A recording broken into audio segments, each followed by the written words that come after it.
के लिए आप नॉर्मल जैसे आप बिल नंबर एलोकेशन करते हैं उसी तरीके से आप बिल नंबर एलोकेट करेंगे। नॉर्मली आप जैसे रेगुलर एम्प्लॉय के लिए करते हैं, नॉमिनेटेड हैं, रिवर्स डेपुटेशन है, जो भी आप बिल नंबर एलोकेट करते हुए आ रहे हैं सभी मंथ के लिए सेम उसी तरीके से आप मार्च 2020 के लिए भी उसी तरीके से आप प्रॉपर्ली बिल नंबर एलोकेट करेंगे। बिल नंबर एलोकेट करने के बाद उसी ऑप्शन में जहां पर आपको मंथली सैलरी डेफरमेंट वाला ऑप्शन दिया गया था, जहां पर अब तक रिटायर्ड और डेथ एम्प्लॉय ही शो हो रहे थे, उसी ऑप्शन में जब आप जाओगे और मार्च 2020 आप सेलेक्ट करेंगे तो उस केस में आप जैसे ही बिल नंबर जो आपने एलोकेट किया वो सेलेक्ट करेंगे तो यहाँ पर सभी एम्प्लॉयज़ जिनका मार्च डेफरमेंट का पेमेंट होना है उन सभी की लिस्ट आपको यहाँ पर मिल जाएगी। अगर आप पूरे ग्रुप की सैलरी प्रोसेस करानी है तो आप यहाँ से सेलेक्ट करके पूरे ग्रुप को प्रोसेस करा सकते हैं। अदरवाइज अगर आपको सेलेक्ट करना हो तो आज एम्प्लॉय यहाँ पर आप सेलेक्ट करके भी प्रोसेस करा सकते हैं। यहाँ पर एम्प्लॉय सैलरी प्रोसेस कराने से पहले एम्प्लॉय पे डिटेल का जो हमारा ऑप्शन है वहाँ पर आप ध्यान रखें कि आपने जो मार्च की ऑलरेडी सैलरी जो डेफरमेंट हुआ था 22 दिन की या 15 दिन की आपने जो सैलरी पे की है उसकी रिपोर्ट आप पहले चेक कर लें। उसमें आपने कितना अलाउंस ऑलरेडी दे दिया, कितना डिडक्शन आपने ऑलरेडी कर दिया। उसके अलावा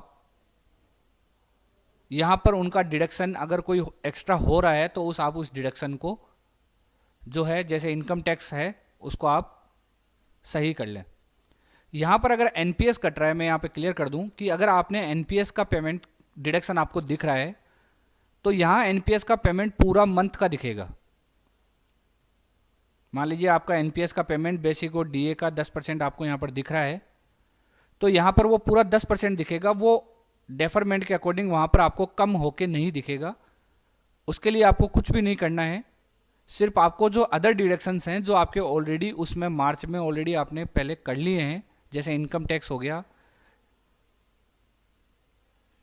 उन अमाउंट्स को अगर आपको हटाना है तो आप हटा सकते हैं या कम करना है तो आप कम भी कर सकते हैं। लेकिन एनपीएस का अमाउंट आपको यहाँ पर इस एम्प्लॉय पे डिटेल के स्क्रीन पे पूरा अमाउंट दिखाएगा।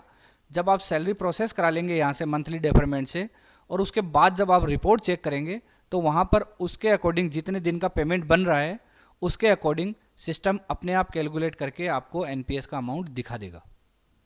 तो आपको एनपीएस के अमाउंट में कहीं पर भी कोई भी करेक्शन करने की आवश्यकता नहीं है।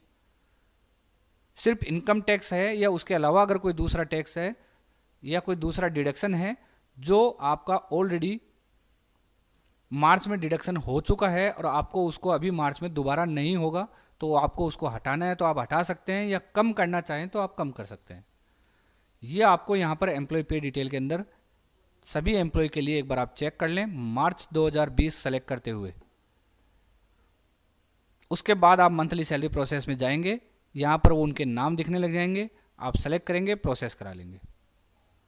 मंथली सैलरी डेफरमेंट के लिए जो ऑप्शन था आपको उसी में बनाना है जो डेफरमेंट सैलरी आपकी बनी थी, जो डेफरमेंट हुई थी।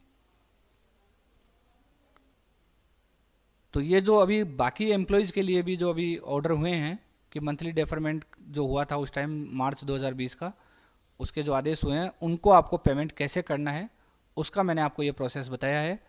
उसके अकॉर्डिंग आप प्रोसेस को देखें। इसके अलावा अगर आपको किसी भी तरीके की कोई भी दिक्कत हो तो आप उस एम्प्लॉय के मास्टर डेटा के स्क्रीनशॉट के साथ, मंथली डेफर जो सैलरी आप प्रोसेस करा रहे हैं उसके स्क्रीनशॉट के साथ और एम्प्लॉय पे डिटेल का स्क्रीनशॉट के साथ आप हमें पे मैनेजर की ईमेल आईडी के ऊपर मेल कर सकते हैं। अगर आपको डेफरमेंट में किसी भी तरीके का कोई इशू आ रहा है तो पहले आप एम्प्लॉय के मास्टर डेटा को भी अच्छी तरीके से चेक कर लें और एम्प्लॉय पे डिटेल में आप उसकी कैलकुलेशन अच्छी तरीके से देखें। एनपीएस के मामले में मैंने आपको बता दिया है कि एनपीएस के अंदर आपको कुछ भी नहीं करना है। एनपीएस आपको यहाँ पर पूरा दिखाएगा। अगर एनपीएस के मंथ में जो भी आपको पेमेंट आ रहा होगा वो पूरा वहाँ पर शो करेगा। लेकिन जैसे आप सैलरी प्रोसेस करा के रिपोर्ट देखेंगे तो आपको 9 दिन का या 15 दिन का जो पेमेंट हो रहा है उसके अकॉर्डिंग जो है आपका पेमेंट एनपीएस का जो डिडक्शन होगा वो ऑटोमेटिक कैलकुलेट होके आ जाएगा। बाकी के डिडक्शंस को आपको ध्यान रखना है कि अगर ऑलरेडी आपने पहले कर लिए तो आपको डिडक्शन हटाना है, और अगर आपको कम करना है कि नहीं उस वक्त इतना पेमेंट हुआ था, अभी हमने इतना डिडक्शन और करना है, तो आप वो कम कर सकते हैं। ये मैंने आपको पूरा प्रोसेस जो है डेफरमेंट के लिए बताया है। धन्यवाद।